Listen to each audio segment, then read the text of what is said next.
Sometimes when you're driving down the road all by yourself, you begin to hear a voice that tells you need to look around, pay attention. Maybe something isn't quite right. That voice is me. It's the voice of Gord.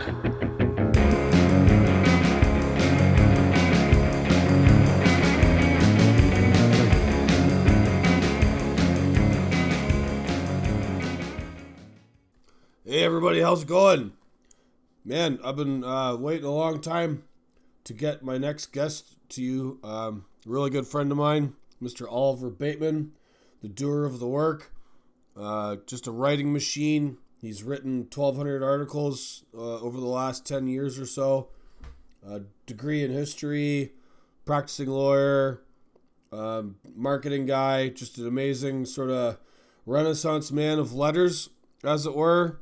You've probably seen his work. He writes about wrestling. He writes about politics and culture and just all kinds of stuff. Great Substack. Oliver Bateman Does the Work. Former co-host of the What's Left podcast. Just a great guy. If you're listening to the show or you read my Substack, you have Oliver to thank for that. He encouraged me to start the Substack. And, he's been a really good advisor and friend to me, and I was on What's Left a couple of times, and I'm finally returning the favor. In this show, we discuss our fathers and the sort of influence of family history into what we're all doing now, amongst other topics. We sort of go all over the place, but, that's what's fun. Wide-ranging conversations with lots of diversions. Oliver talks about his writing career and various things he's written on, and good stuff. Go check out the show notes. I'll have links to all of his work there. I mean, basically his Substack. He's got a website, and there's like a list of every single article he's ever written on his Substack. Or on his website.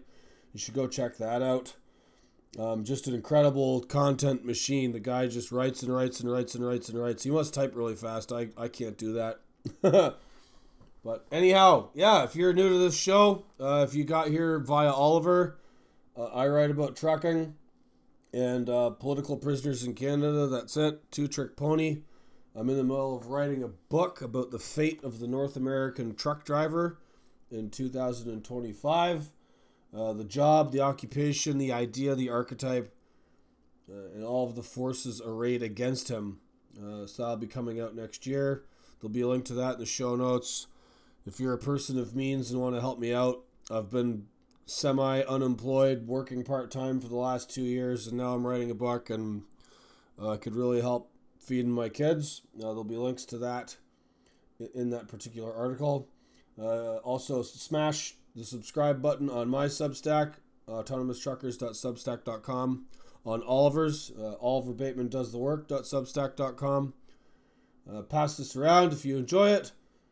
And, questions, comments, suggestions, corrections, and hate mail can all be directed to me, Gordylocks@protonmail.com.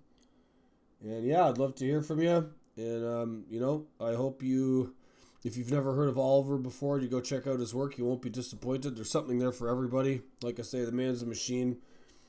Funny, insightful, really excellent writer.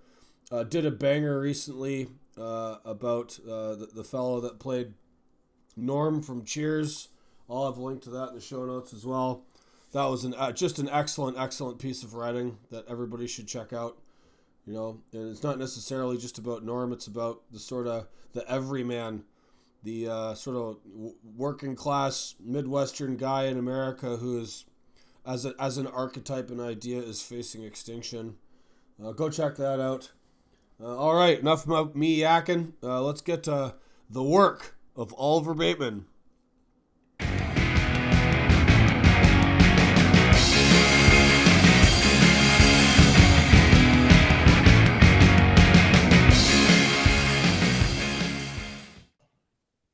All right, g'day everybody. Welcome back to another fantastic episode of the Voice of Gord podcast. I'm Gord, and as you know, this is my voice. The other voice you're about to hear is someone I consider a friend now, and who got me started in this podcasting and substacking business. with an invitation to come on his show about 5 years ago now. And he's been very encouraging of me and what I've been doing. But this gentleman is much more well known and has been producing voluminous amounts of content. He describes himself as the internet's king of content, the doer of the work, the writer, the mercenary, writes about anything, constant flow of work. The other voice you're about to hear, please welcome to the show, Mr. Oliver Bateman. Gord, it's a pleasure. One of the few podcasts I've been on where I've actually met the person in real life, so that's a rare thing. Yeah, well, you're down in Pittsburgh, and that's where my in-laws are from, and I usually get down there once or twice a year. We've discussed this in the past. I think we had some connection to the town of 84, Pennsylvania, which is sort of south and west of Pittsburgh. Yeah, that's where my aunt's family farm was. That's where the Chimera slash Steckley family farm was. Yeah, and 84 Lumber, the sort Yeah, of, hardware store lumberyard company empire.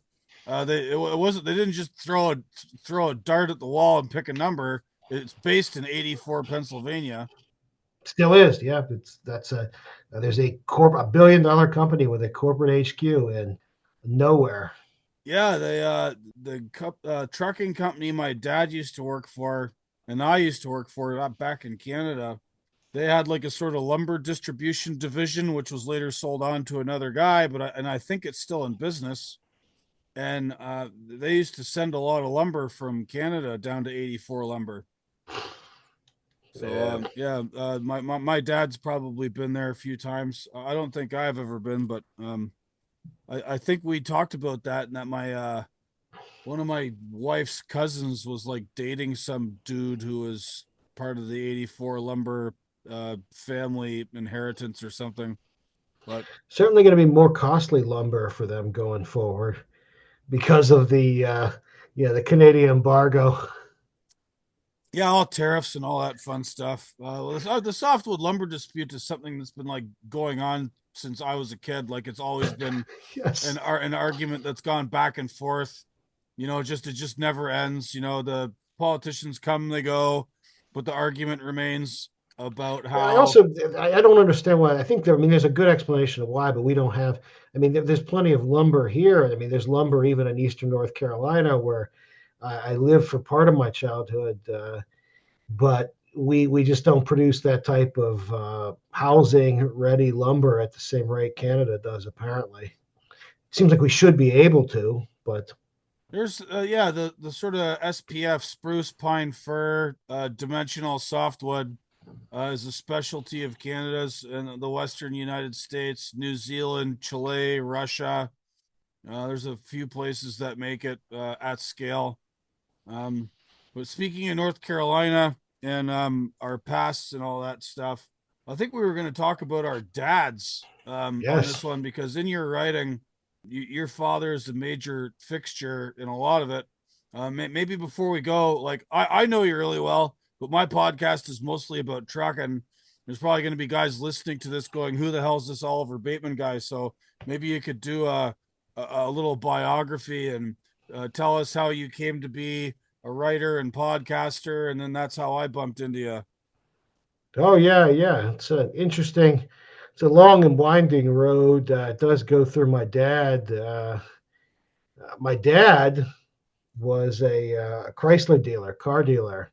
He'd been a used car dealer through the 70s. He also owned a bar in Washington, Pennsylvania. You can still see it if you're in Washington, Pennsylvania. It's called the Victory Box. It was called Oliver's Lounge in the 70s.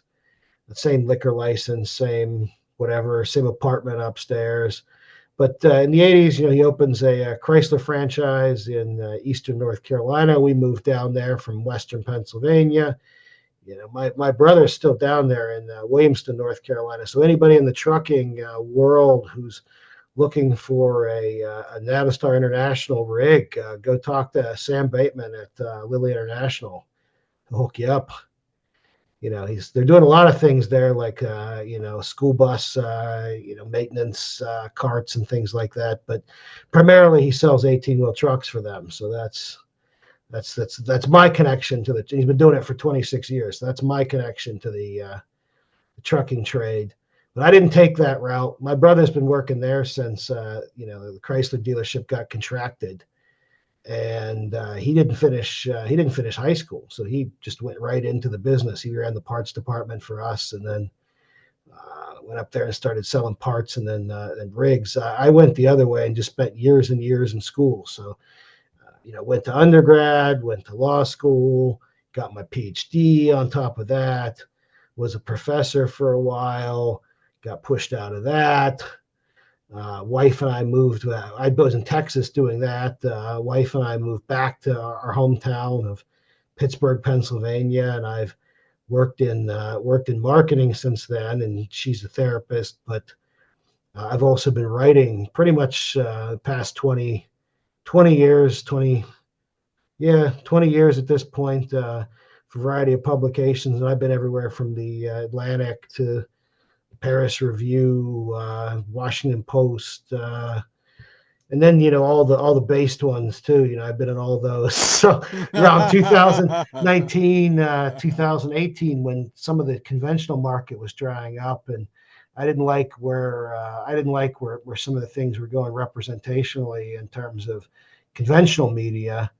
And I actually got a comic book world episode coming on about that, where I'll be talking to somebody about how that world is so saturated with that still. But when I saw some of those dynamics were changing and there wasn't work to be had, I was selling a book in 2016, 2017 with my agent, and it's getting rejections left and right. It was about talking to our mutual friend Ashley Fitzgerald today about it. Gord, I was pitching a book about the end of the working man, the end of a certain type of man and masculinity in America. Agent was very excited. Everybody was very excited. But, 2016, 2017, just rejections left and right. And everybody was like, yeah, I mean, good writing. It's very interesting, but we don't need another guy like you in the catalog. You can read into that what you want.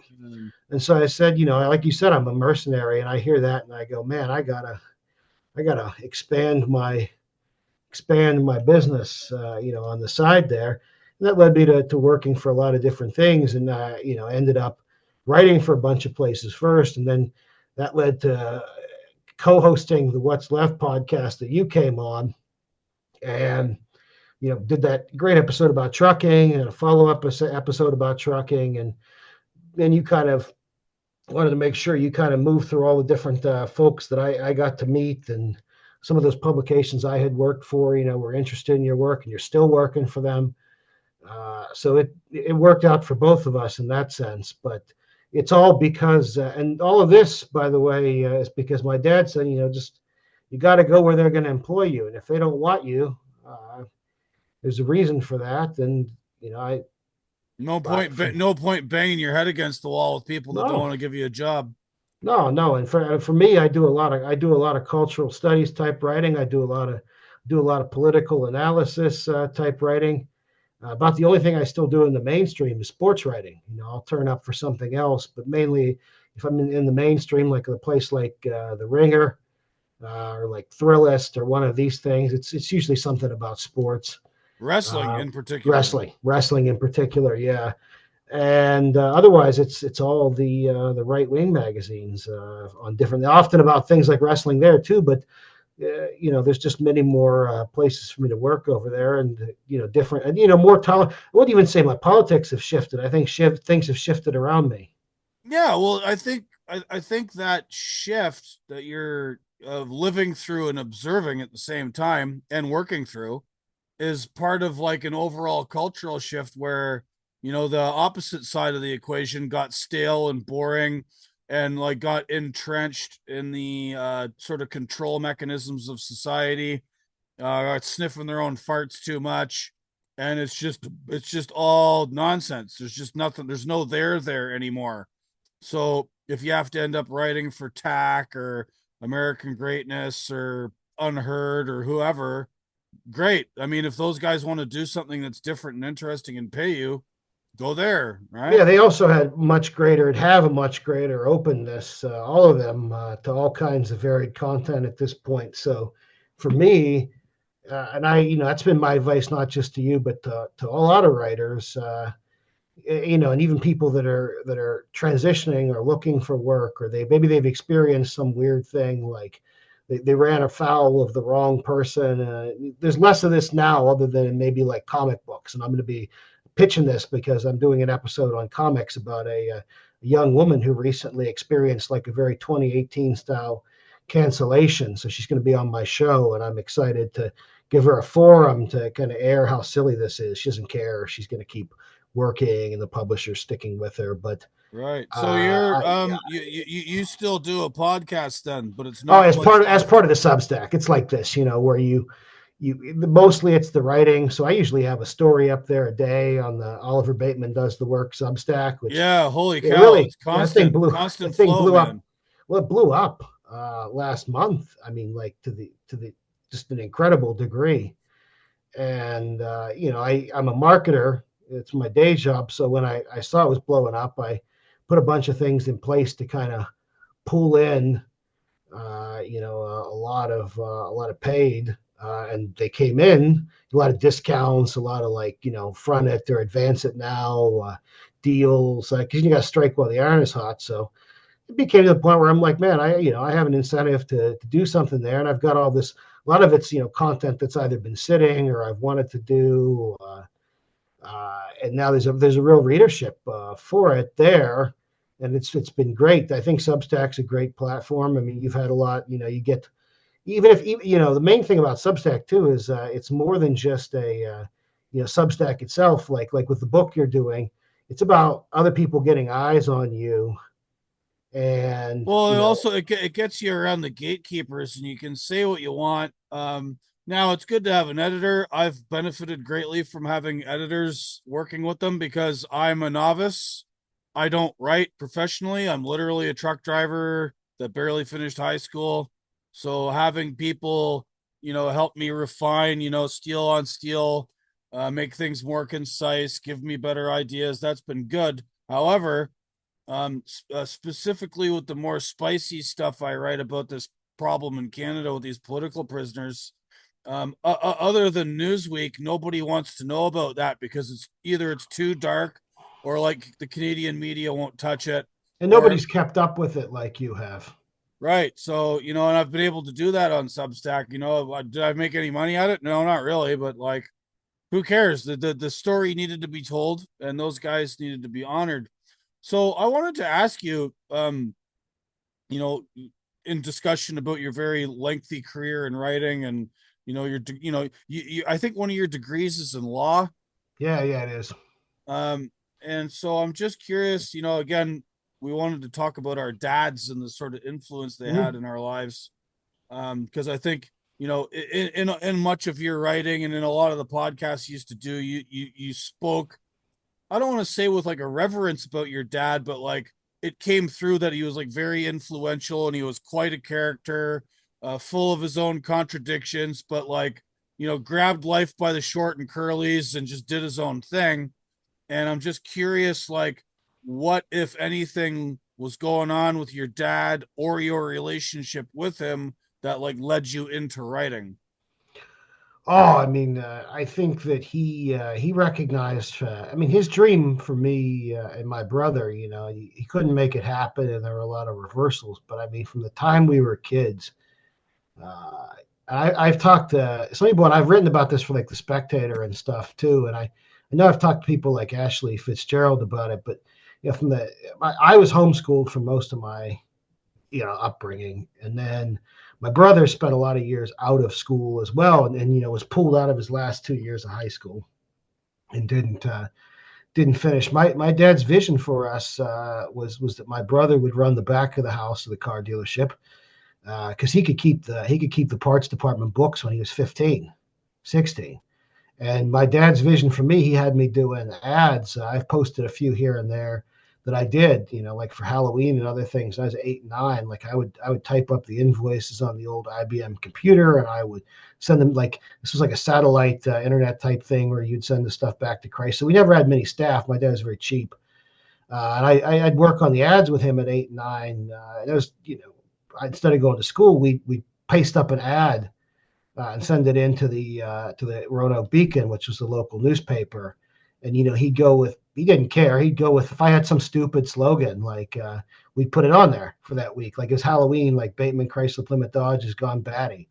I mean, from pretty much the time I was a kid, and I don't want to make him sound like a hero. He was pretty, he was a bad drinker and he had a violent temper. And my brother would point out, he had, at times he was a very bad manager of businesses. Sometimes he was a very good salesman and a very very smart man, but at times a very bad manager of businesses. But what he really was creative.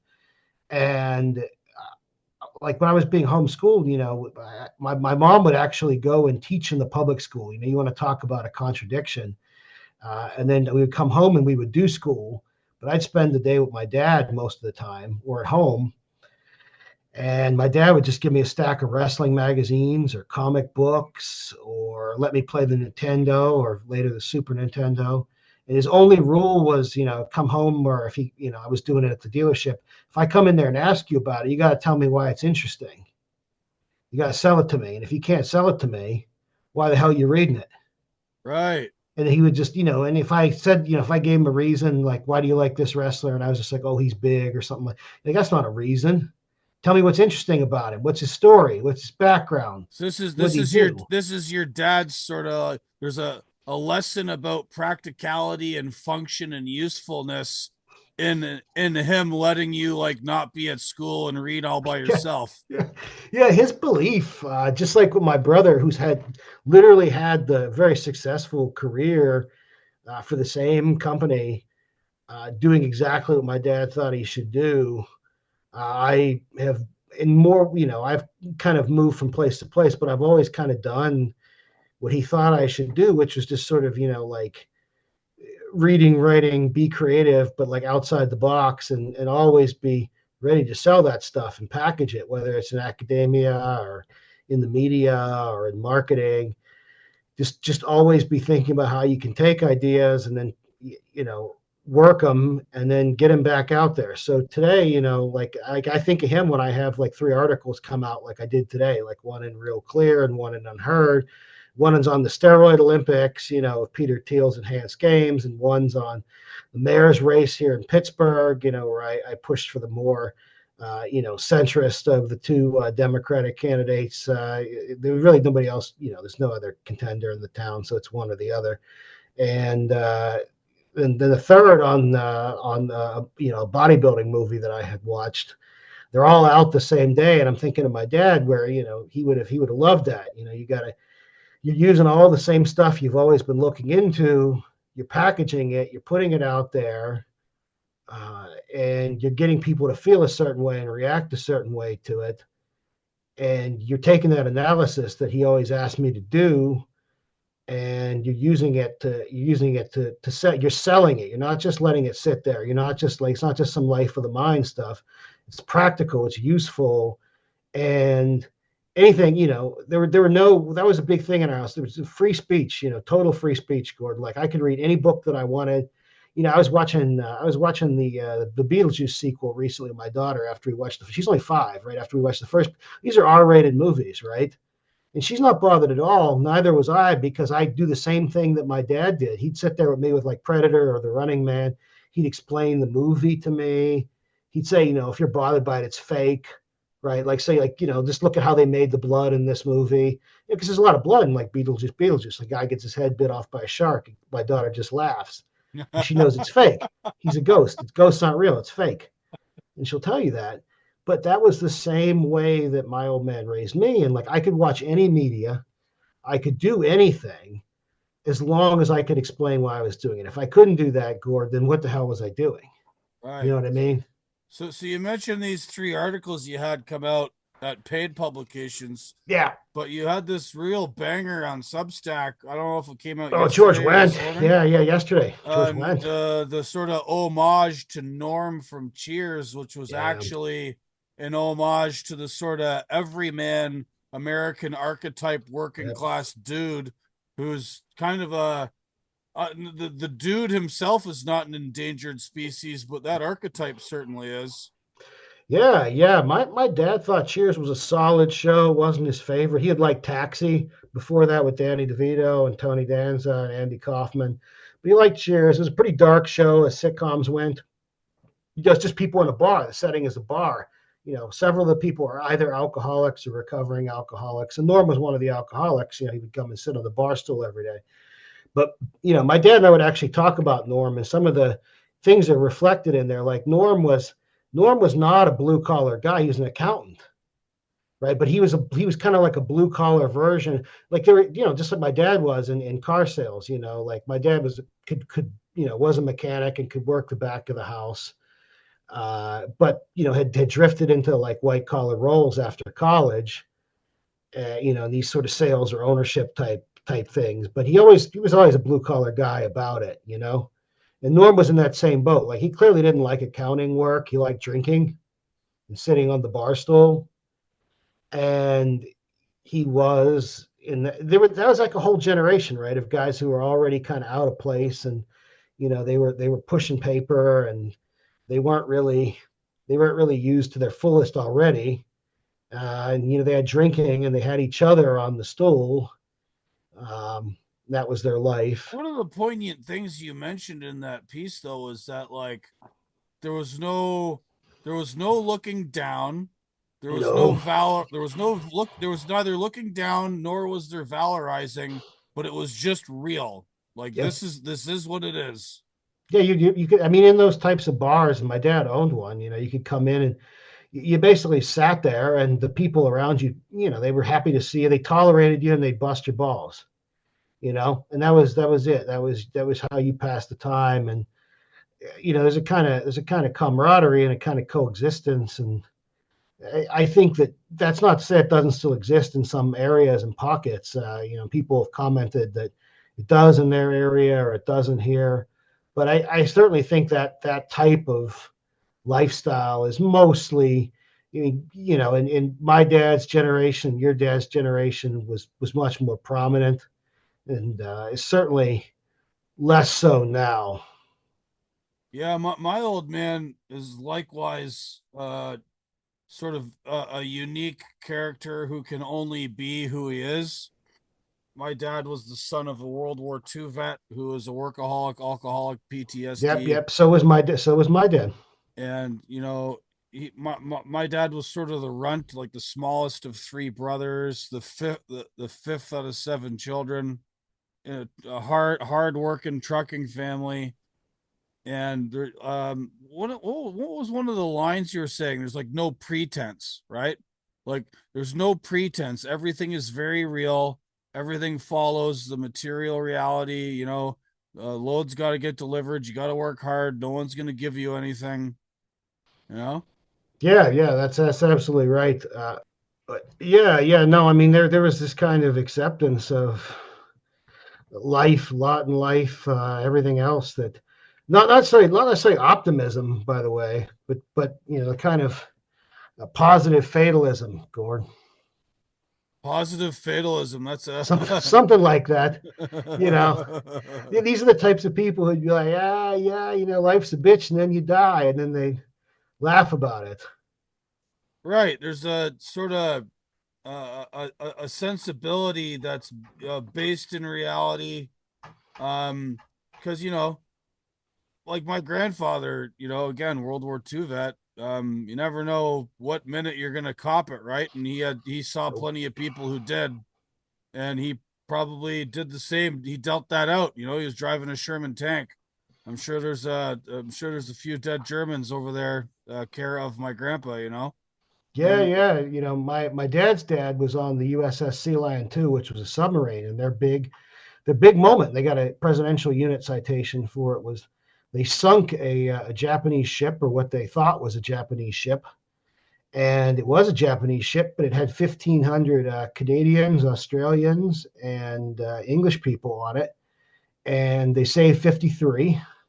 It was a prisoner of war transport boat or Yeah, it something. was. It was. Oh Yeah, no! they were also they also sunk the only they sunk the largest size Japanese ship sunk by a submarine in that conflict. I think like a battle, not a battleship, something like that. They sunk the only one of that, but they sunk the big thing was the sinking of this ship. So his thing as a guy when they surfaced was watching these guys flail around. CBS was filming on the submarine at the time, so there's footage on YouTube, and you can see him and other guys on board pulling these guys out of the water. They're like covered in tar and shit like that, like they're and all the rest of his life, right? Like he was like, they gave us all these different unit, citations and this and that for killing 1,500 of our allies. And that really, I think if wonder what made him like kind of like a libertarian type fellow, sort of anti, not anti-war. Like he enjoyed being on the submarine, but just like what kind of war am I in? Where my biggest thing, like he worked the torpedo room that we don't know if that was the one he loaded or the one somebody else loaded down there, but Wow. yeah, It yeah. seems So it seems like your grandfather had like a little bit of a Vonnegut thing, right? So Kurt Vonnegut writes yeah, like that. Slaughterhouse Yep, Five, right? very much a firebombing at Dresden type of holy shit Yeah. moment that broke him. Like very like, and I mean broke the family pretty much after, but like that, he just couldn't get over it. Right. I don't know if my grandfather had a problem with getting over it, but he certainly, he had all the trappings of PTSD, right? So How many? I can only imagine how many of those guys had it. worked his so how he just worked his ass off because he had to. He had 7 kids, including my dad. The 1950s and 60s were not like now. There was no easy credit. You couldn't just like get a credit card and go pay for No. things. It was like you got a paycheck at the end of the week or every 2 weeks, and you had to make it last and feed all these kids with it. And if you didn't, that's it. Like you had nobody to help you, you know? And add on to this, just workaholic, alcoholic, you know, the discipline in my grandfather's house involved violence, Yep. and that sort of informs my dad's upbringing. Yep. He had to sort of work through that, right? Like I got the belt when I was a kid. Yep. Not too often. It wasn't like a repeated abuse thing or whatever.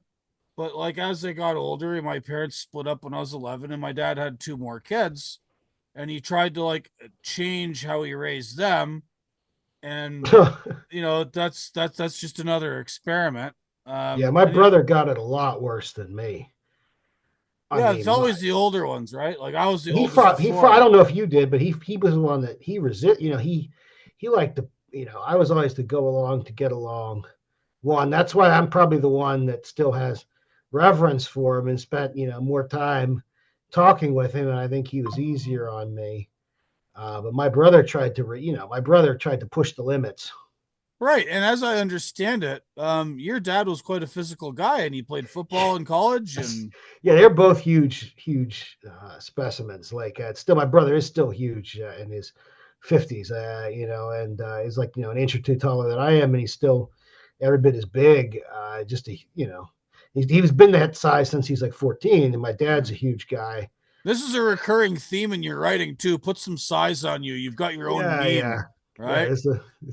Yeah, and I'm fascinated. Like that was a type of and putting size on you, not like steroidal size or like getting like real jacked or No, ripped or something like that. drinking gallons of milk and like Yeah, working in your basement gym like you do. yeah, that was like a thing in the 50s, and men and women sort of understood, like women understood that, like this big guy, he's out there busting his hump, he comes back, yeah, like that type of thing, like or society was even accepting of like yeah, Norm's fat, like just like Cliff on Cheers, and that's kind of a subject of some jokes, but there's also tolerance built around it. And Norm's clearly not trying to look a certain way in his 50s, you know. He just kind of is what it is. And my dad was the same way. He's very strong into his 50s and even his 60s until he had his first heart attack when he was almost 70. Died at 70, almost 75 of a heart attack. What do you Never had think? to go. What do you think about your dad's life or lifestyle led to the heart attack? I mean, probably around late 60s. He had an irregular heartbeat that he didn't get treated, and he didn't want to take any medication, and they warned him that something was going to happen. So when he was 69, he had his first heart attack, and then he briefly went on blood thinners for a bit, and then he went off because he just wanted to die at home in his bed. Uh, and didn't want to, he kind of crunched the numbers and was like, if I can't lift weights anymore and I can't go out and do yard stuff anymore and I got to do all these things. This is like 73, 74. He's like, what the fuck am I living for? And like we used to be comfortable. He was always very comfortable. I have an essay on my Substack about his ideas about mortality. Quoting from, and he was a prolific writer in his later years, Gord, kind of a William Burroughs type of writer, and he had actually read Naked Lunch in college, so that was how I came to know of that book. Like when he was at WVU, that book had just was like almost recent, and he'd kind of fallen in with some of the beatnik lit and the underground lit, read some of that. That was a book that stuck with him, I think, primarily because it had like some really lurid sexual stuff in it that he, Yeah, he I thought was have. hilarious, and he liked that William Burroughs. He'd read that book. He didn't read anything else. I went on to read a bunch of other things, but like he liked that Burroughs seemed to understand like exploitation. People's exploitation. Government's exploitation of people, people's exploitation of one another, and like in that sexual sense too. And my dad kind of liked that. Like that Burroughs understood it, but he also liked how graphic it was. Oh yeah, I have a And so, copy of a friend of mine lent me a copy of one of Burroughs' other novels called Cities of the Red Night. yep, that's a fun book where Burroughs is doing a lot of like pulp stuff, but mixed in with the kind of Burroughs approach, which is like really graphic sex and violence and homosexual stuff and all, Oh all this yeah. stuff. But my dad really read, like, at least in Naked Lunch, that really resonated with my dad. So when I was like 11 or 12, I read that book. He gave it to me. He's like, you should read this. This is good. It's kind of like sci-fi. It's kind of like this. You're Uh, 12 and your dad's yeah, telling might you have to been read 11. Naked Yeah, yeah, Lunch. yeah, yeah. He always was. Books like Fahrenheit 451 and things like that. He had read back in the day.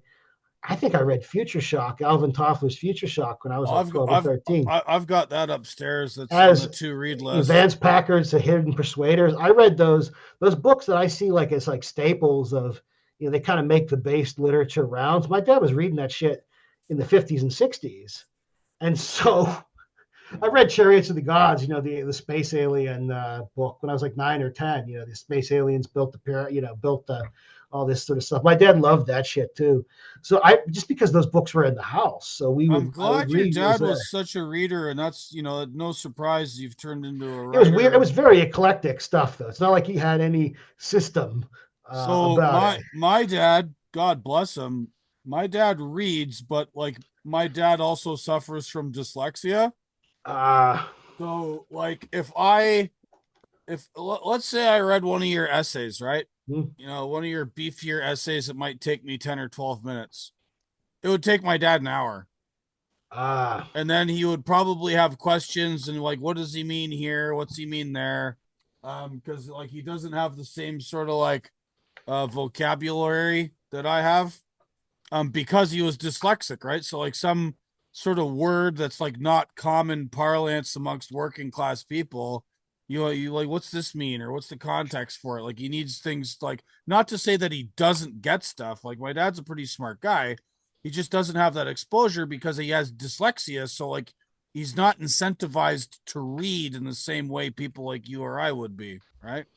yeah, yeah, and that, yeah. I mean, it doesn't interfere with base level functioning. And nowadays, I interviewed a reading expert from Microsoft, like somebody that does like reading education and stuff like that. He's like, today they're getting to a point where they can almost with the right prompts catch that and completely, like when you're like, 5, 6, 7 starting to read, if you catch the signs, you can like reprogram people and No just kidding. like you can basically program them out of it, because it's just like a pattern recognition thing that you can catch and gradually pull them out. Like, yeah, there's an episode here at the very beginning of this. I interviewed him when I launched this, and about his job.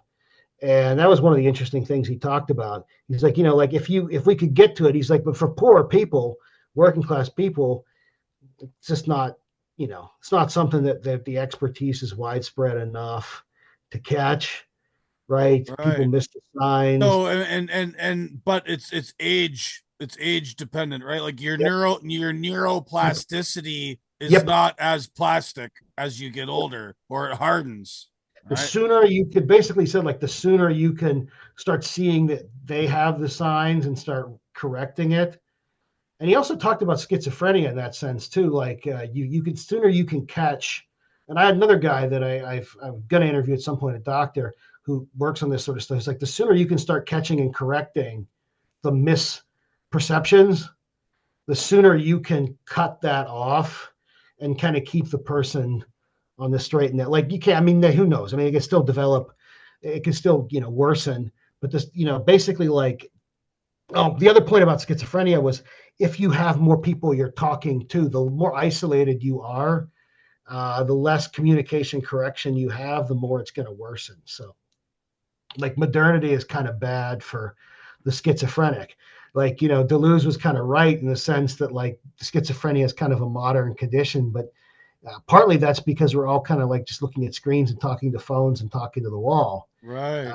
In a community of people who are constantly correcting your perceptions, uh, you're going to have greater, worse instances of something, like you're going to have better outcomes as far as schizophrenia goes. Right. Well, no, and there's also social technologies when you're actually dealing with people. And you mentioned Ashley and Grant and the Doomer optimism and Yeah, yeah. all the work they're doing is like a lot of the discourse and ideas those guys are talking about is like, you know, bringing back the human from all of this stuff, like staring at screens, staring at a wall, Yeah.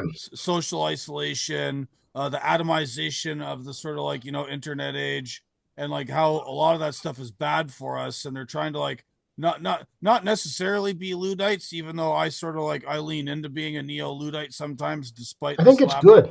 I think it's despite good. this laptop and all that. Like, there are uses for technology that are pro social, like what we're doing now. But like, again, as you pointed out, like, if you're just like totally individualized, talking to a screen all the time, not speaking with other people, if you keep doing that long enough, man, like, you're just basically like screwing yourself up real bad. The two best uses of modern technology, I'll say, are one, on Anna's archive. And I always, one of the secret Easter eggs of my Substack is I always link to free downloadable copies of every book I mention, unless they're a friend of mine trying to sell their book. You can pretty much find any book you want now on Anna's archive for free, and it's ever been written in the whole world, thanks to Russia, whoever's doing it over in Russia. So number two is a combination of podcasts, ebooks, lectures, audiobooks. I love all of these things when I'm commuting. My daughter falls asleep in the car, or I'm doing a long commute. For your truck driving audience, whether it's podcast or lecture or an audiobook, we have really come a long way from CDs and cassette tapes Yeah. and how unwieldy that shit was. And you can really consume a lot of content. And what I like is that I like to speed them up. So other people do too. You can speed them up, or you can slow them down if they're a fast talker, or you want to take it easy with whatever you're working with. But like, you have so much control over it, and you can consume. There's something social about that, even if it's kind of consumed alone. You're working like in a factory or some kind of private setting. You can listen to this stuff, and Yeah. it So makes you feel less. Those two uses of tech are like the only two that I think are really great. Everything else, you just feel better when you have your phone like off in a corner. Like, I right. put my phone in another room at night. It's Right. going to And start pinging the next day for work, and I yeah, no, and well, and speaking of this technology and your use of it, one of the things I really dig about you, Oliver, and again, it comes through in your voluminous writing output, is that all of this stuff, all of this content that you're taking in, books by Deleuze and other Yeah. philosophers, and you're very you're very conversant in like old ideas, and like this other article you just did, you're talking about like Marx and Engels, and Yeah, yeah. like your brain is a sponge in a way mine is not. Like I'll read something and like I'll retain two or three pieces, but like all of your writing always references so much stuff. And like one of the things about your Substack I think is really interesting is like you'll have like little hot links or footnotes, and then like you'll get to the Yep. bottom, and then there's like another essay of the things you're Yep. expanding on in your footnotes. And I don't think anybody else on Substack does that in the way you I do. love it. I love it. My dad taught me that everything that you should do, whether it's in work or whatever, should all tie together, right? And you should keep track of everything that you do, like every customer, every name, every whatever. And that doesn't mean like, it was a pre-computers. He's like, you should have a file, uh, you know. And then he even convinced me to start doing this when I was reading at 10, 12, 13. A buddy of mine, Stephen Watt, who also lives in Canada, or he's half Canadian or something like that. Uh, Pointed this out. He's like, Oliver, you read very aggressively. Like you're a very aggressive reader. Like you're reading, and I'm like, yeah, because my dad taught me to read with a purpose. I'm reading because I'm reading the same way I'd read the literature on the 1990 Plymouth Colt. Like when that comes in, right? Like I want to know like how many cylinders does the engine have, and what's the fuel efficiency going to be like. But just for me, it just happens to cover a whole lot of other things. And what I do, and it's kind of a, I wouldn't call it a secret, like our founding fathers did it and people did it in the 1600s and 1500s.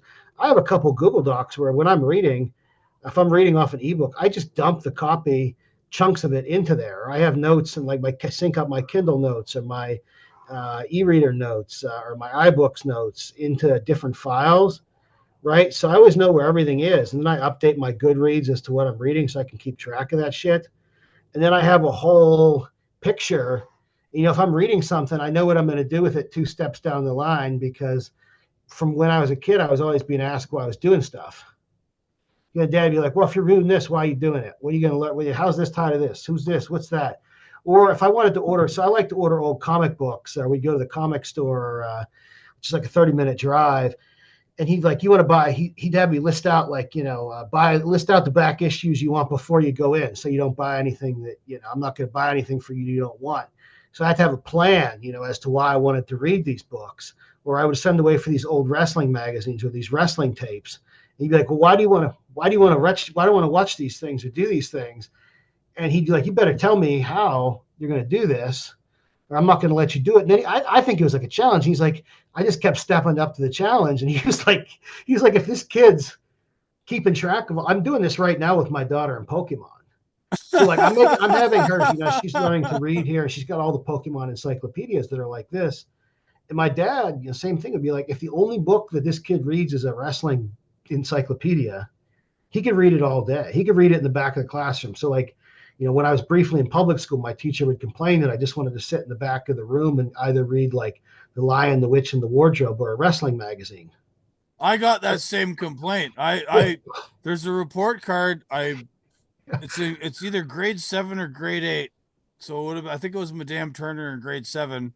And she said, I really appreciate like Bart's got this expensive vocabulary and he's a good contributor in class, but he I like that he reads, but he shouldn't be bringing his own books to school all the time and ignoring what I'm saying, like, or something to that effect. Like she was complaining that I was like reading too much in class. Yeah. And that complaint was like made to my dad and mom. And my mom's school teacher. My mom was kind of like, we'll get him to. My dad was like, nah, he can read whatever he wants. He's like, hey, Awesome. half these kids aren't doing shit. He's like, this kid's like 6 years old. He can read whatever he wants. Let him be. And then when it got to be too bad, like they just pulled me out. And Right. because So I just didn't have any interest.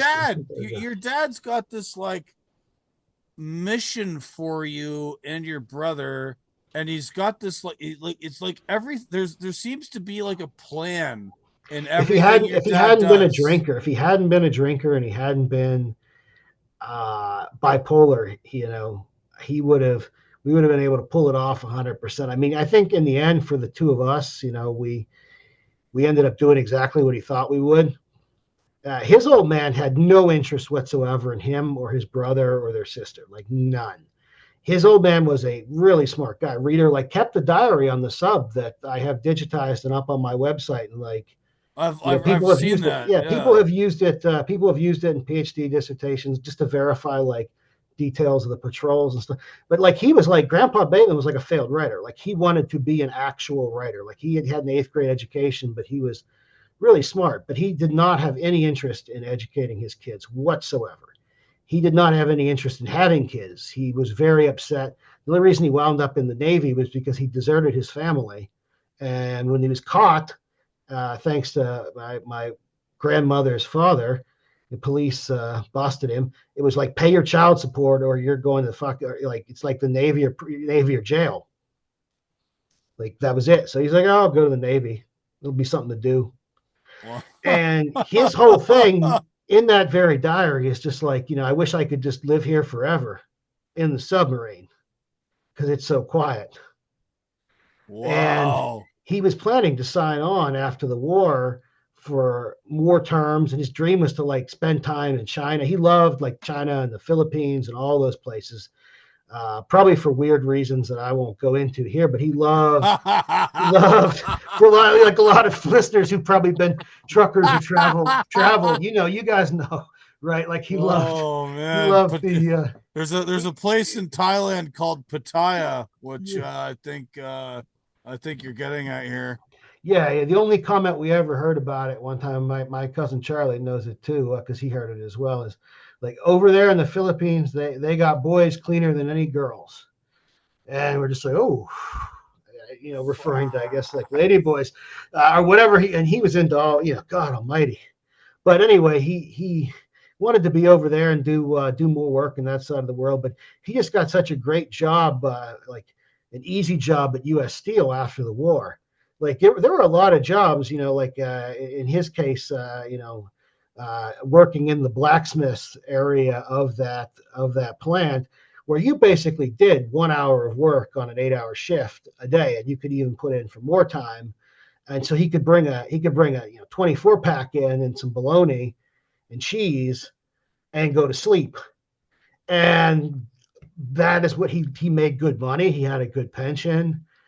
They sent him the union sent him to rehab a whole bunch of times, like these like fucking like Betty Ford type rehabs. Like in the 70s, steel workers, and people can read this book and the wolf finally came about what happened to the steel industry in Pennsylvania. But my dad would say, if you want to know what happened to the steel industry in Pennsylvania, you look at how many hours that guy worked after World War II ended. It was very few. Like how many hours that man actually put his nose to the grindstone. He got the gig. He wrote it out. He was a loyal union man. He was completely uninterested in the success or failure of the organization. And he, by the end, by the time his plant finally closed and like he retired in like 80 or 81, he had just a giant pension and he knew everywhere to sleep in the plant. And like, you can't be an industrial powerhouse and have the guy did his part. He served his country, et cetera, but you can't have too many guys like that. And there were a lot of guys like that in auto plants and steel plants by I the end. remember when I was a kid, right? So as you know, I grew up in Hamilton, Ontario, so Steel City of Canada, Yep. Pittsburgh It's the North, Pittsburgh of Canada. right? And when I was a teenager, I would help the night shift drivers preload trailers for guys to take stuff to the U.S. We would do like local moves around Hamilton.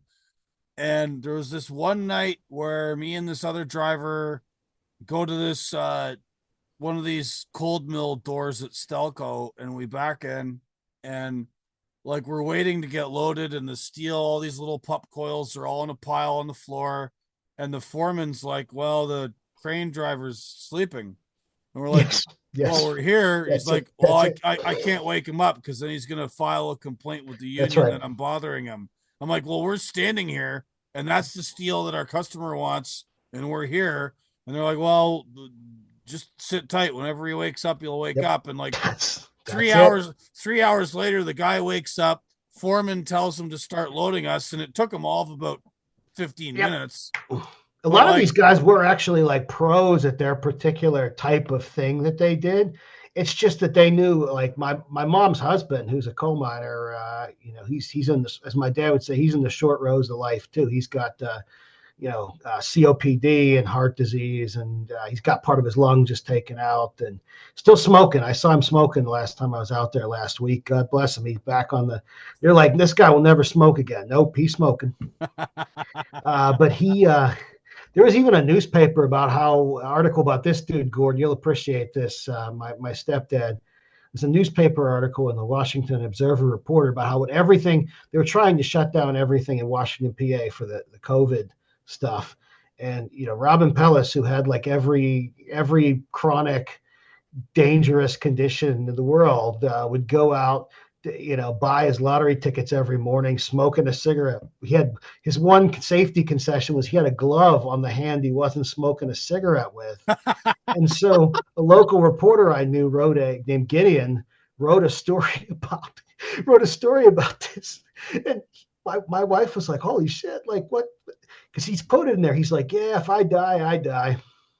He's like, I'm just playing the lotto every day. And my mom's in there too. My mom's like, he's had a good life. what do you say to that? Yeah, he's come back from all these operations recently, and I asked him what's bringing him back, and he's like, well, he's like, she only gets 33% of my pension when I die, and I'd like to keep getting these checks as long as I can, and I like playing the lotto, and I like going to the casino. And he likes to watch the sports on TV, and that's what's keeping him going. But he was very good at the job of coal mining. He did it in good. I'll give him credit. Like he worked in one mine where the long walls that they worked on, I didn't realize this. I thought they were the 6-foot clearance like we had at the later mine he worked at, which actually had the 84 entrance. The mine he worked at in Indiana, PA had, and we started in the 70s, like 71. They had 3-foot clearance, 3 foot. So he worked on knee. They would be carted in, and he was like 3 or 4 foot long. The long walls only went up to like 3 or 4 feet. So he would be down on his knees in the water mining in that particular part they always worked. So for 10 or 15 years of his career, he worked hunched over, bent all the way down, unable to stand up. And he was like, like this, he's like, people like your grandpa, meaning my mom's dad, who worked in the mine he was later transferred to. He's like, those guys had it easy. They got to stand up. Son of a bitch. So knowing that he just spent half of his working career hunched over, bent down, and I can picture a lot, but that level of claustrophobia is pretty rough. The fact that he did it, but he didn't do a bit more of that than the union contract. That's what I'm getting to. He knew exactly how many, how much, was going on the belt, how many sweeps on the belt in an hour. He didn't do one more or one less. I was listening to this guy who I know you don't. Well, anyway, there's another podcaster and weirdo intellectual who I used to sort of be a fan of, and he was talking about slavery in the antebellum South. And he said, those guys only worked as much as that it took to keep the lash off them, and not that's accurate. No, more. I mean that's accurate. There were speed up efforts. A book called "The and the Half" finally came, talked about some of the speed up efforts they were able to get implemented in the 1830s and 1840s, but mostly until the 1830s and 1840s, partly because the South resisted industrial methods in other ways. That was exactly how that system worked. Like there'd be political cartoons of southern labor saving method, which would just be some planter being carried by 2 slaves throwing seeds in the ground slowly. I mean, it was just a very disorganized and poorly until the 1830s and 1840s when they began to introduce some kind of like halfway scientific management. Yeah, and like that's going to be how people work in systems where there are no incentives, not just there, but like unions and everywhere else, where there are no incentives to, like, where do you go in the union other than seniority? Nowhere. Where do you go there? Nowhere. So if there's no end other than the end of the day or the end of your career, Just What's get the just point? get to that with the minimum amount of effort. Yeah, do exactly what you need to do to not get, and you Not know get that, like, beaten. yeah, and Yeah. you know that they're not gonna. In that case, you know that they're not going to beat you because you're an economic unit, and I mean, there are going to be laws that protect you. There are laws that protect you, even in the antebellum South. It's only the extreme cases that I would teach this in legal history. It's only the extreme cases that make the reporters of abuse of slaves, because you would no more abuse that than you would abuse. You know what I mean? Like that's who does the work on the farm. You're not gonna you can't that's to grow on trees. You know, Right. so you have to have your economic units up for labor.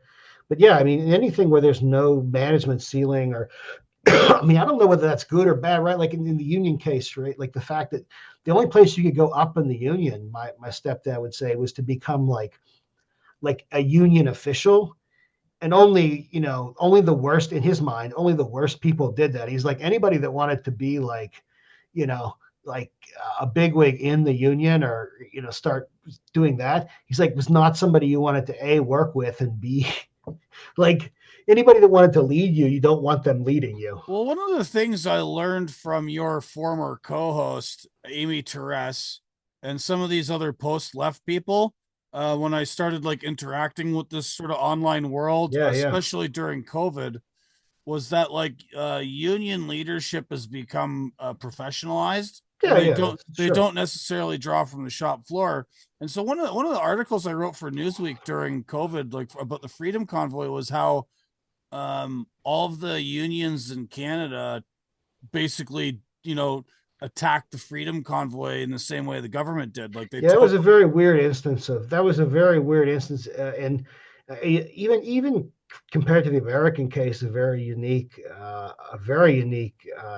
case of just like even in the U.S. that would have found at the time that would have found it would have had a lot of like criticism, but I would have found more sympathetic ears than it found up there. I mean, I was really amazed at I mean, like, number one, the minimal as like a legal historian, like the minimal nature of what some of these guys were charged for, with and then the just the like anti-speech, anti-worker uh, formulations that were arrived at with regard to that incident, because again, that's such a weird framing for what that was.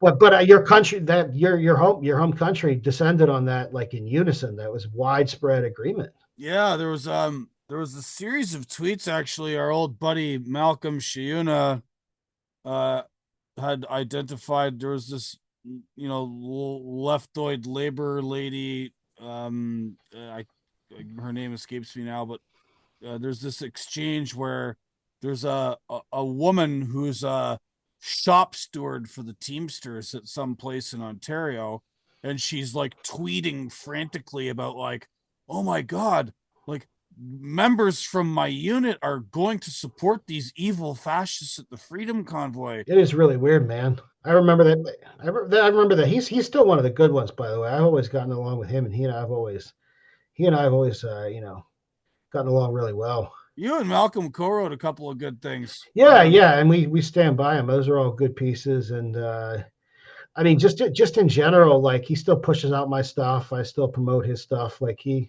Yeah, good guy. Malcolm wrote this piece for an outfit called the Bellows, which I guess is still going.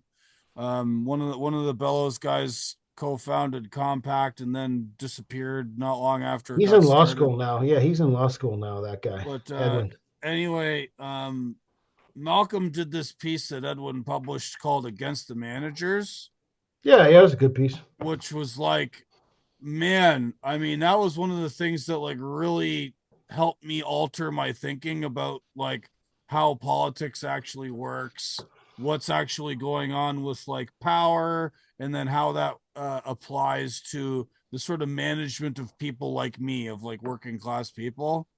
That was And like the piece too that, like, it introduced a bunch of concepts back into the discourse of that era, which were not new. It was like James Burnham, Michael Lynn sort of stuff.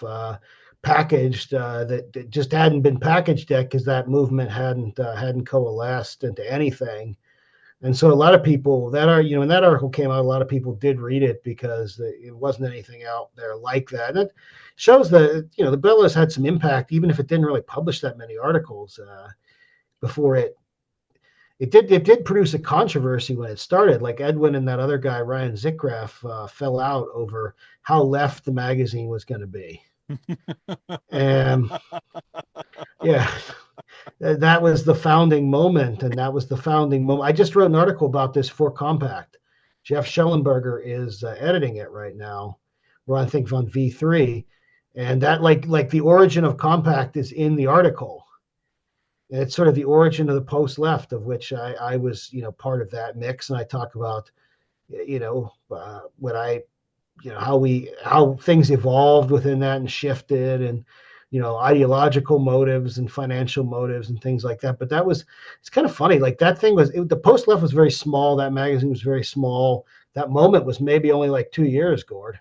It was quickly absorbed. I was just one of these people that was sort of trying to figure out what was going on in society at that time. And I'm standing outside reading all this stuff, trying to, being like an autodidact, right? Because some people like that were pulled. A number of people like that were pulled in who are now writers, and they have their own things going on, or they have, things where they share their ideas. There were a lot of people that were pulled in. Some were not pulled into the post left though. That was already over. They came in, but that was not.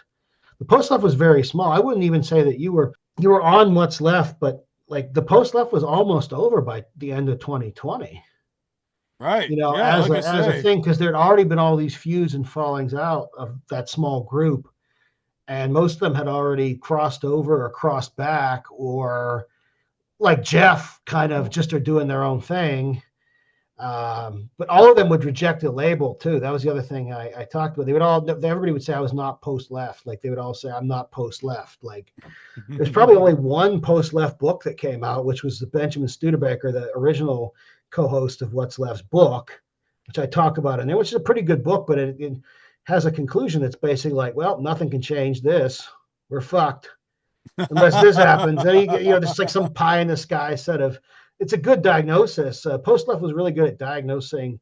Some of them were really good at diagnosing the problems, but then the solution side solution side's tough for anybody. We're in a tough world. It's a tough fucking spot right now. But like, right. Well, I mean, the reason I started writing was because you had some concrete problems you wanted to address. Right. Exactly. And having been in the trucking industry for as long as I have, and having studied it and taken in account, academics looking at it, then my own position, then looking at what industry organizations say and what the government does, and swirling that all around in my head, I have actual solutions. The problem is that my solution is a problem for some of these other actors, right? Because this driver shortage lie thing that's been going on for decades, that's a problem for truck drivers because it suppresses our wages. Yeah. But if we get rid of it, it's a problem for our employers who have to pay us more.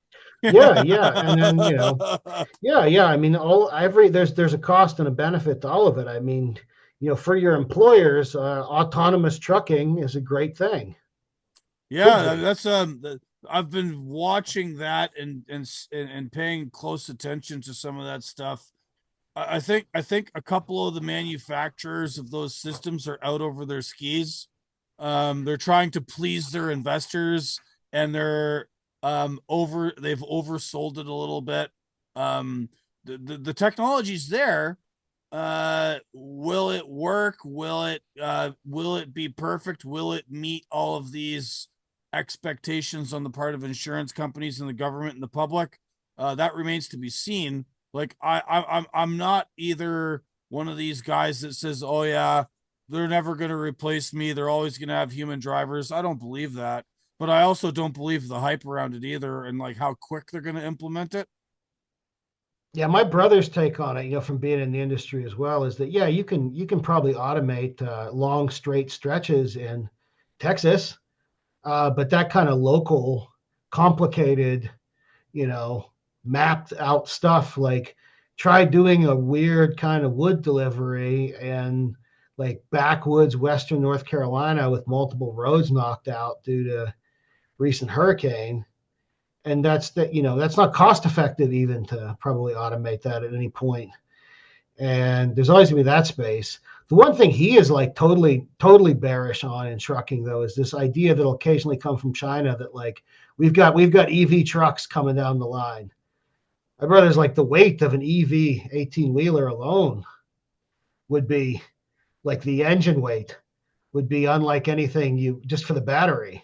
Right. Well, this is the issue: is they've got a problem with their empty weight because it cuts into cargo weight. But most governments will allow that and give you extra because it's saving the planet somehow. But they don't have.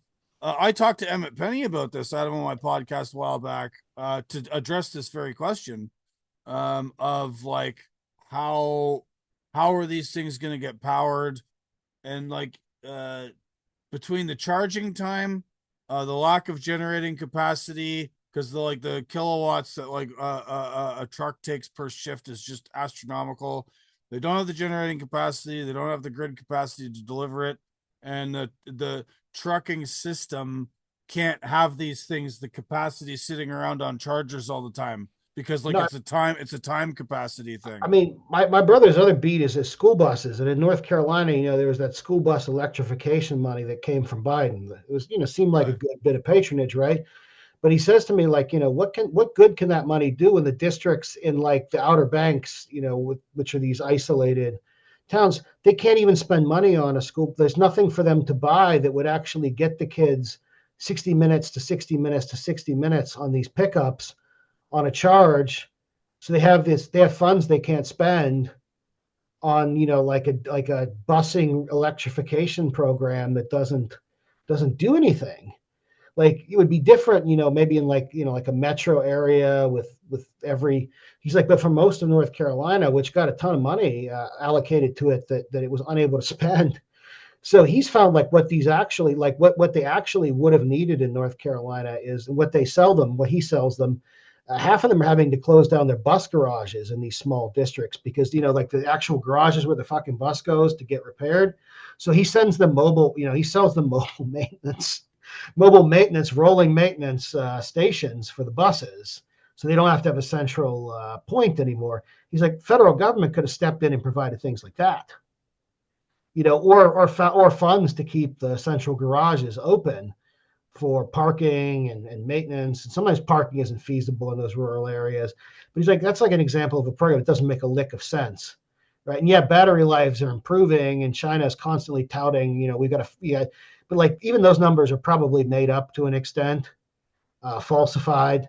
Yeah. But he's like battery technology is the big fraud. He's like autonomous driving is realistic for stretches, but at least in trucking. I mean, maybe for cars, it's your Tesla can drive itself. But like for trucks, I mean, it's like you said, there's going to be a time frame, and you still have to worry about the workers in that time. And then you get to that point where my brother's on the far right. He's a creature of the far right. But he says, like, you think about the Republican senator, right? He's between a rock and a hard place with this sort of shit. Like we talk about this. He's like, on the one hand, you definitely want to honor the will of the voters and get a workforce that's probably able to speak English and address the trucker shortage and help, because these people are now your base. They now vote for you.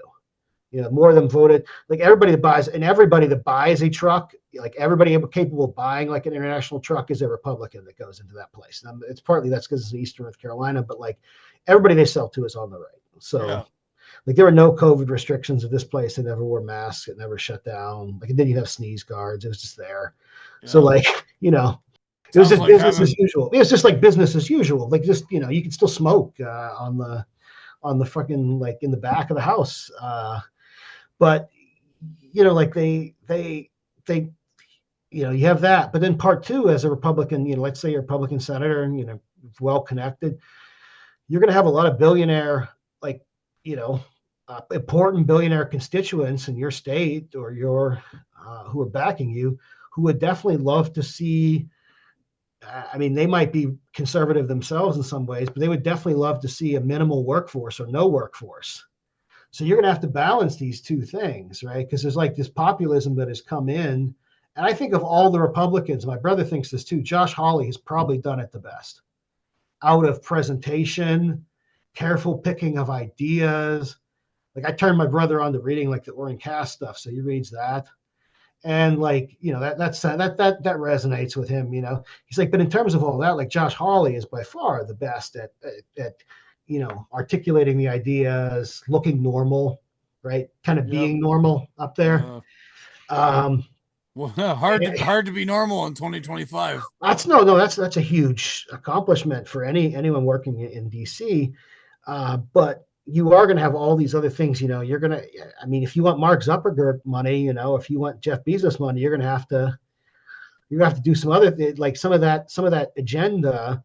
The very sensible Oren Cass agenda, or is not going to fly. No, because I have. But I feel like of all of them, and that Josh Hawley, has his heart probably in the right place, like not just heart, but like probably his like actual like of all of them, if any of them could implement this if elected president, like it would be him.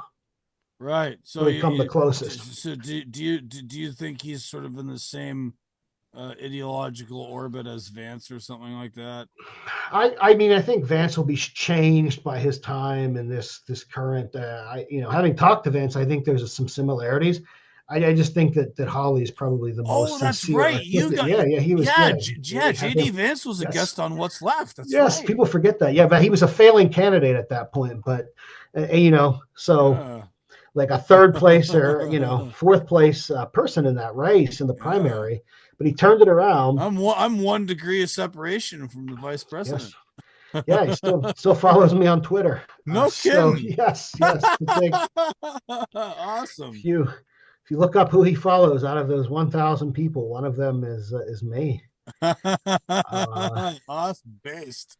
And when that election was going on, I was pulled into it because someone pulled that episode, and he had made a joke about like abortion restrictions and being sympathetic toward Adrian Vermeule, that law professor's idea of a national constitutional amendment to ban abortion, but did not say explicitly that he wanted to ban abortion. So when that clip circulated from the Kamala Harris team, I was asked by places like Snopes, what do you think he said? And I was like, you can listen to the transcript. And they did. Or you can listen to the thing. You could tell, A, he's joking about some of this stuff. And B, that's clearly not what he's saying. He's saying it would be good, or Vermeule is justified in thinking, one of those types of things. I mean, it's clear that probably in his heart of hearts, because he had to scrub his website and all this other stuff, that's what he would have liked. But in terms of what he said on the podcast, and that's what I'll answer honestly when I'm asked, like, he did not say what the other party was alleging he was saying. And so that's what I told them. Right. But that actually, so like my voice and his voice were in all these Kamala Harris ads from the day he was nominated. Amazing. And people would ask me about this, and I was like, yeah, I interviewed him, and we talked about this, and he made some jokes about George Soros flying people to California to get abortions or something. But that has no substantive conflict. That's just like the equivalent of shit posting. There's no takeaway from that. Like that should be meaningful to the voters if you listen to that thing in its entirety. And then Snopes asked me at one point, they were like, why was it paywalled? And I was like, well, it's so that I could make money. They're like, you want to see the chart? So I sent the woman the chart of from when but Benjamin Studebaker didn't paywall it. From when I paywalled it, like 2020 to like part of 2022, it made like $7,000 a month. So that's just how you did it. You got a big guest and you always made sure that went behind the paywall. And I was like, yeah, it's not secret. You're listening to it. You just have to pay $5. It still makes $500 a month. That podcast. The ghost of What's Left. It's not even. It's making more than most Substacks. If you look at what it, isn't that crazy? Yeah, I have 27 paid subscribers for Yeah, about $2,000 a month, yeah, or yeah. It's $2,000 a year. yeah, Sorry. yeah. So it's making. I think it's now down to 440. It's making 440 a month for nothing, and it hasn't recorded an episode since October 2022, and that tells you how far along it was to to just fall down to the point where all the people that kept auto subscribe on and have no idea where the money goes, or they've died, or the accounts were fake. Or who knows what it was? Maybe it was Russian money. I don't know, or like, or dark money. Who knows what it was? Like, it's still there. And I went at one point and looked at like the accounts that are paying. It's like words that I've never like 5,000, like these random. So wherever that came from, it could have just been some like nonprofit that turned on payment. You know what I mean? Like it might have some accounts that could like I don't know. So is it buying Amy some smokes and Red Bulls or She what? downloads it every month, so yeah, I guess so. Transfers the. So I mean, that's like my UBI gift, I guess, of the vestiges of that show. It's like a UBI.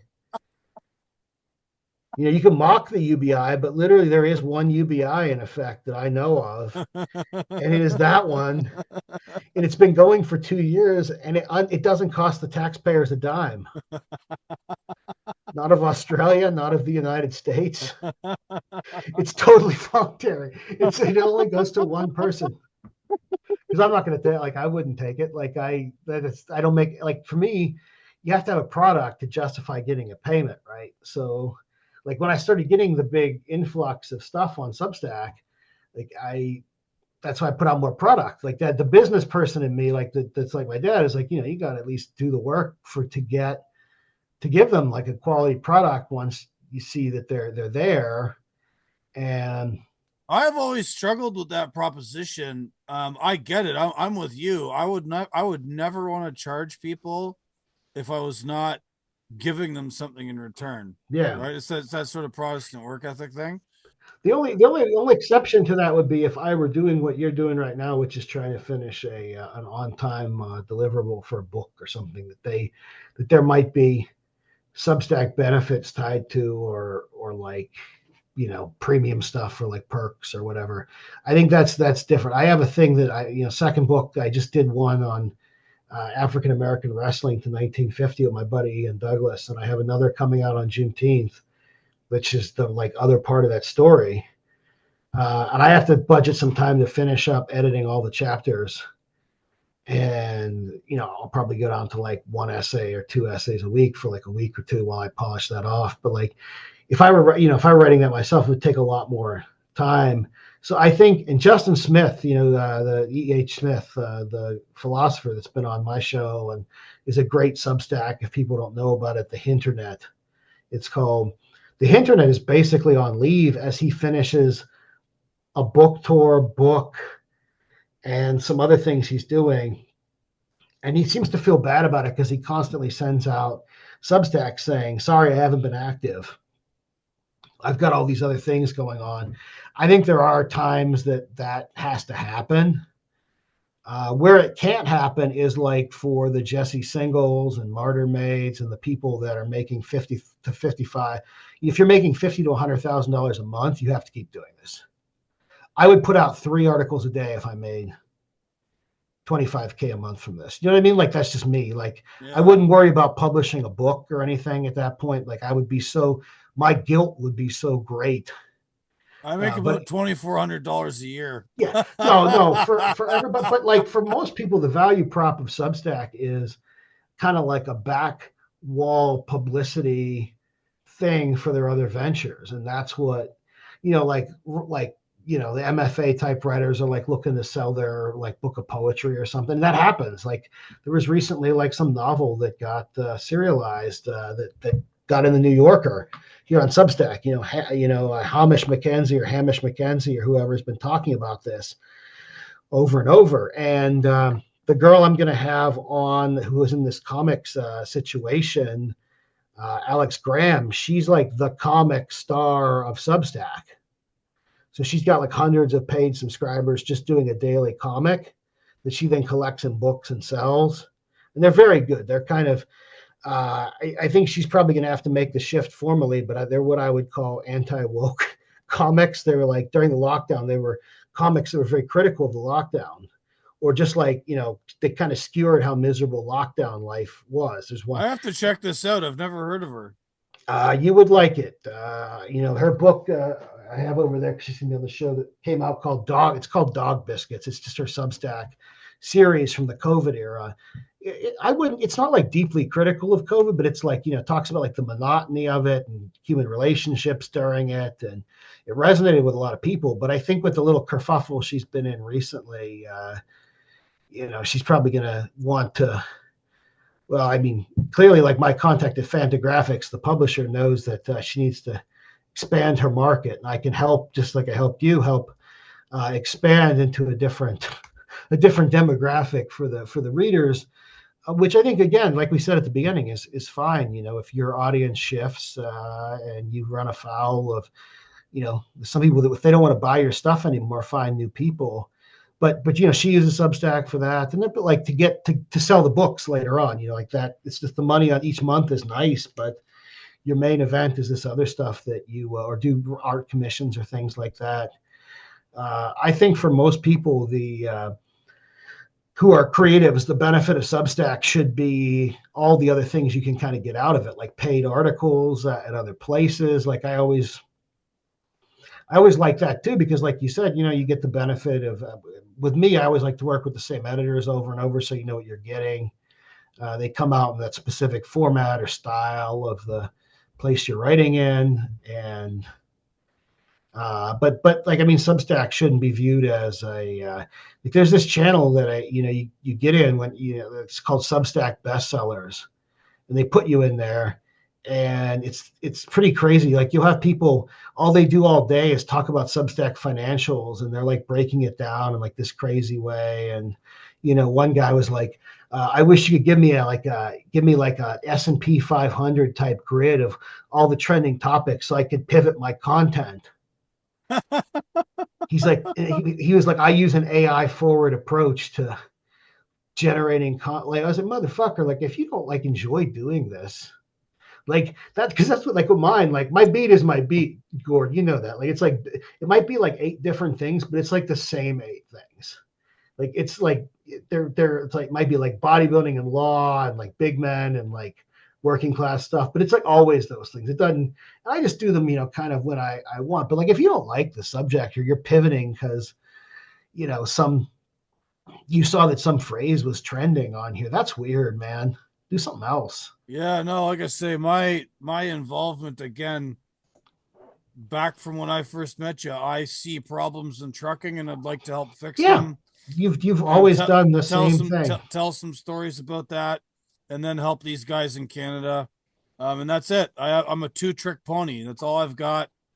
Maybe that's why I don't make any money at Substack. That's fine. Whatever. I don't care. For me, it's like to write the book is a useful thing, though. You'll be able to get all of your main ideas in one thing. Yeah. I'm looking forward to getting it out. I was working on it earlier today, actually. And I mean, I consider projects like that, or any of the work that we do, but like projects like that to be kind of the fulfillment of the work that the work. I mean, the work that began with our dads and granddads and things like that. Like I see it all still as one continuous thing. I really do. To go back to the original topic like that, I do see the work that we're doing. In your case, working from a family business and legacy and a family trade. It's important to actually carry that through. I think it's actually really valuable to cover that, because otherwise somebody else who lacks that perspective will fill that gap. And it'll suck. For me, a lot of times, like I was telling a buddy of mine, I was like, I don't want to write this George Wendt article that night, but I was like, it's kind of a civic service to George Wendt and the guys like that. And I thought that was so like good. It was like no, I knew what I wanted to say about it. It was just late at night and I was tired, and like, one of my buddies was like, no, man, you got to write this. Like, cause I'm reading the obits and this is all missing. And you're telling me this about the character. You need to write this. I was like, all right, I'll write it. And that's what I'm writing when I'm like, yeah, this is like a civic service. I'm giving it away for free, and they're going to read it. And like, It was very good, and I hope someone sent it to his family. I I think you yeah, knocked it out, man. I like when I get a wrestling obituary like at the Ringer where I do those, I really because they pay super good for those. Like no word caps and 50 cents a word can mean a lot of money if you get to 6,000 words in a night. But the beautiful thing about those is sometimes there was this pro wrestler's black guy New Jack that was really like a bloody hardcore wrestler or whatever. But when he died, my buddy Ian and I unearthed his college football records, which is fine. We put them in the article, scans of them. The Ringer formatted them nicely. And his wife at the time when he died was like, messaged me on Instagram. It was like, Oliver, I've been looking for these things. It's like he would talk about playing football at Clark University. I always thought he was bullshitting me. And sometimes with some of these guys, like there was another time with Paul Orndorff, Mr. Wonderful, an 80s, really muscular pro wrestler. There was a story that he had fought 8 cops and like 20 people in a bar off by himself. It sounds like absolute nonsense. Like he and his brother like beat up a bunch of cops and a bunch of other people. But I dug up with my buddy Ian, like the night that he died, I dug up that particular news article about his arrest that verified all the main details of that story. Like it was there. It sounds like nuts.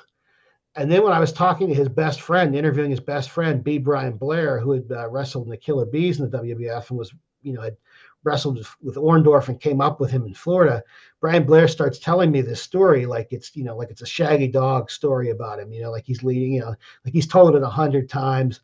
And I was like, Brian, do you know that I have the actual newspaper article? And he was like, holy shit, no way. So I sent it to him. He was like, oh my God. He's like, this just I guess it like warmed his heart.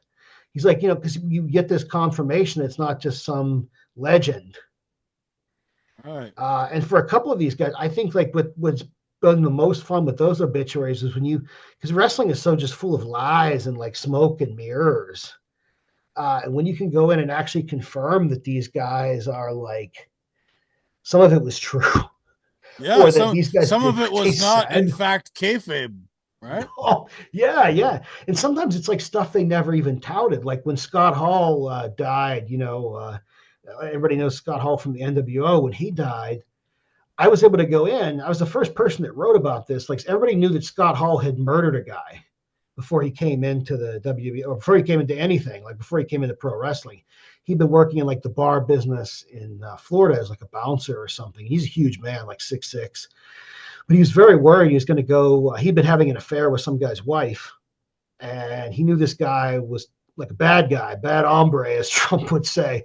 And so he came I guess, packing heat, ready to shoot this guy, and that guy was ready to shoot him, and they had a thing, and Scott Hall killed the guy. I felt bad about it. But what the detail that never came up in any of the reports on this or videos on this that I watched. But if you went to newspapers.com and searched the name of the guy that was killed a month earlier in Florida, where there's that kind of like no retreat rule, where you could stand pretty your easily, ground. Yeah, you're pretty. He had killed a guy. So the guy that Scott Hall killed, and I have no doubt that Scott Hall knew that this guy had killed somebody, even though he never brought it up, had actually killed someone previously and got off like a month earlier. So it wasn't just that he killed somebody, it was that he murdered a murderer who probably would have murdered him. Wow. If you've killed one guy, you're probably going to do, and got off, you're probably going to, and it was a crime of passion with the same wife. The wife had been cheating with this other guy that he murdered. He's preventing a crime of passion through self-defense. Yeah, I mean, who knows what the whole crazy story is there? Whether it was like some kind of hot wife deal, or like one of those types of things, or like he would find out, like, or the wife was just doing this to like get these guys in trouble with the crazy husband. But whatever it was. Like, so that was one that I was able to add to the story. And I was like, holy shit, it's actually more serious than it was ever portrayed. So that's what I love, those things. Like if you find out something like that and you put it in there, then it goes in the Wikipedia article. That's like some in a bunch of Wikipedia articles, like confirming like, oh, Ole Anderson played college football at Colorado. That really was true. He's in the media guide. You're doing the work of the historical You want my favorite one record. though? My favorite one though, Gord, is I did an ode to the CFL, right? And I praised it for having a cap on, like, so the least Canadian thing about the CFL is that it has a cap on, like, if you think about Canada, it's so protectionist. It has a cap on the number of foreign players. That creates all these jobs, not super well paying, but like all these jobs for like fat white Canadian college university linemen, because they all get all the Canadians that are hired are like fat white. Do me a favor. Linemen. You know where to find all this information and you know where to dig it up. I want you to dig up some intel for me on a guy I played high school football with. His name is Tom Dennison. Okay. Dennison. Okay. Tommy Dennison was my quarterback for 3 of the 4 years I played high school football. Okay. I think he ended up at Queen's University. I could be wrong which school he went to, and then he ended up in the CFL. And yeah, he sure did. And I'm not sure what happened to him after the CFL. We grew up in the same small town east of Hamilton called Beamsville, and he was, he was all right, man. Like he wasn't. He's got a Wikipedia page, man. Oh, no kidding! I should have looked. He has a detailed Wikipedia page, and he is one of the rarest things that exist, which is a Canadian quarterback who played in the CFL.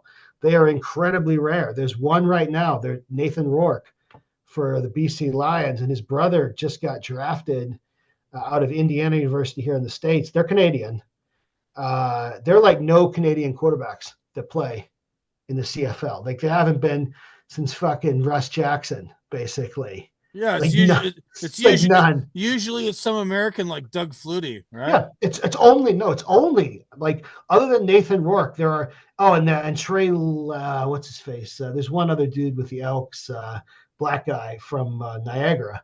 So there's like two Canadian quarterbacks, and that's like the most they've ever had starting at any point in like the last 40 years. So like they just don't play quarterback. Right. Like they use the Canadian slots on all the linemen. But yeah, Tommy Dennison has a Wikipedia partly because he was the rare quarterback who actually played in the CFL from Canada. Wow. That's a nice bit of trivia. I have received bombs from Tom Dennison on the field at Beamsville District Secondary School. He had a great college career where he set many records apparently for Queen's University. Yep, and I was trucking. And somehow made it's just not very possible. It's just not very easy for Canadians to make these teams at all. There you go. There's some more content for you, Oliver. Yeah. I mean, the lack of Canadian quarterbacks is really a fascinating thing. But that article came out, and I got to go on Winnipeg radio, and then the Blue Bombers reprinted it in their media guide because it's primarily about the Blue Bombers and who make pretty, like, that's the only like truly profitable team in the CFL. It like props up the whole league. For some reason, like people turn out for that. And like the only other one that's like anywhere close is the fucking Saskatchewan team. Like they do well on merch and their fans come out. So like those, and Calgary does all right. Like the further, like if you could just cap if you cut off the East entirely, the CFL would be profitable. Like make it a prairie league, which is all it is. Like the only fan interest apparently is in the prairies. And like the league is the Hamilton Tiger Cats. Oh, that's true. That's true. They're the Pittsburgh Steelers of the because they had that great '60s dynasty. But and they've got good ownership. They got a rich guy that owns the team, so they're okay. He owned Red Hat down in North Carolina, so he owns the Ticats, and No, I mean I love Canadian. It's a much better. Is one of the few things that Canada actually does better. If we could introduce that style, it's much faster. Like it's just more fun to watch. Like Oh, it's a throwing game too because it's three downs, yeah, right? 3 downs and 12 guys, and there's just so much more movement. There's pre-snap movement. It's exciting. Like Americans, if they had that version of football, would not play the version that they played. Like there's just like actually the only thing the owners might not like here is that you're probably gonna have to pay one more starter in the U.S. So they wouldn't like to do that. But overall, it's great. And if you're like a 5'6" wide receiver, it's a great game for you. Because it is a game that favors the little guy, shorter quarterbacks, shorter wide receivers. It's fun, but I love watching it. Like it moves faster. Also, the end of game doesn't take 50. Like doesn't take like 8 hours. Like it, the clock is set up to just chug, chug, chug. Like no, it's a better sport. It's just a shame it's in Canada. Like it's such a fucking. It's, it just like I no, I've loved that's a subject I've written a bunch of things about, and my mind is just blown by the fact that like you could make more money in the '60s CFL than you could in the fucking NFL. Up until the '70s, the way there was actually not only wage parity, but you're slightly better off playing north of the border. All Not right. now. Oh no, the sports salaries are obscene in all sports in the U.S. But Oliver, sir, you've given me 2 hours of your time. Oh yeah, I had fun, man. We should do this again at some point, Definitely. I'm all probably for it. after the book's done, maybe Yeah, after yeah. this thing in the fall. God bless your dad. Peace be upon him wherever he is. Yeah, Um, yeah. Hopefully, he would guess probably a hot place. He would say, if there's a chance. he's got he's uh, he made mince words about that, but no, he would enjoy Gord. Like I mean, he wrote as much. So like in the email archive I have for him that I keep online. I keep a lot of his. I haven't published all of them, but I've published hundreds of them. Um, he knows that I'm writing by 2014. When he died, and he's like, yeah, just fucking sell whatever you got to sell. Use me however you got to use me. Sell this stuff. So I have an essay coming out in the Point that I'm working on with our friend Joey Keegan about him. Another essay. So I've sold so many pieces about him. He's been in Unheard. He's been in Matter. He's been in the Atlantic. He's been in this. He's been in that. He would have loved it. the ghost of Mr. Bateman does the Yeah. work. Yeah, even in ones where he's been kind of put down or criticized, he would have loved because his whole thing was, it doesn't matter if you're selling it. God bless you. the, Use me the however you got to use the me. the ultimate American capitalist. Yeah, he's like, I put you through one. You turn around and use it however you got to use it.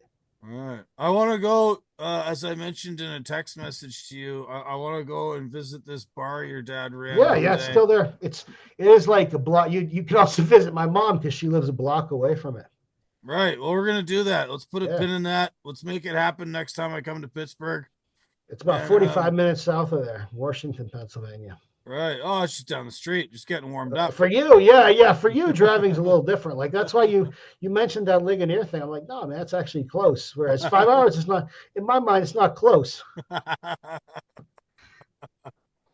I don't see the road that way. So, for my listeners who are unfamiliar, where can they find all your stuff? Two easy spots: oliverbateman.com and then oliverbateman.does-the-work.substack.com, where there's just been so much stuff on there lately. I really have been enjoying the George Wendt essay is a must for anybody that hasn't seen it. It really did come out well, Gord. Like you said, I did not want to write it initially. People were like, you got to write it. And I was like, all right. Yeah, well, you knocked that one out of the park, and I think you did a real service to the memory of the man, and the memory of many men, and the memory of them that's to come, as that archetype in America faces extinction. It And does. Yeah, it does. yeah, well, hey, dude, thanks so much for this, and way of the road.